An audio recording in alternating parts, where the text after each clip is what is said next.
Happy birthday বাবা। Happy birthday বাবা। Wow বাচ্চা, কি খাবা? এই নাও 500 টাকা। বাবা আমাকেও দাও না। তুই কি করবি টাকা দিয়ে? এই নে 100 টাকা। আর 1 মাসের মধ্যে আমার থেকে টাকা চাবি না, নাহলে তোর খবর আছে। চল যা এখান থেকে। চলে আসছো আমার বাচ্চা, তা কোথায় খরচ করছো এই 500 টাকা? আমি তো অনেক মজা করছি, আমার বন্ধুদের সাথে সব টাকা উড়াই দিছি। ওয়াও বাচ্চা, চলো যাও।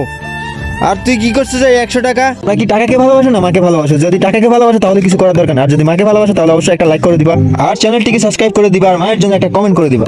বাবা আমি আপনার জন্য গিফট নিয়ে আসছি। জুতা জুতা কেন আনছস? বাবা আপনি ওই দিন যাইতেছিলেন। বাবা এই মোবাইল আপনি ঘরে ভুলে গেছেন। আরে তুই কুফা, তুই আসিস আমার পায়ে দিয়ে কাঁটা ঢুকে গেছে। বাবা আমার দোষ ছিল না, আপনার জুতা খারাপ ছিল। এখন তুই আমাকে শিখাবি? চল যা এখান থেকে। বাবা আমি আপনাকে কষ্ট করতে দেখতে চাই না, তাই জুতা নিয়ে আসছি। বাচ্চা আমাকে মাফ করে দিও, আমি তোমাকে অবহেলা করছি। আমি জানতাম না যে মেয়েরা এত ভালোবাসে বাবাকে।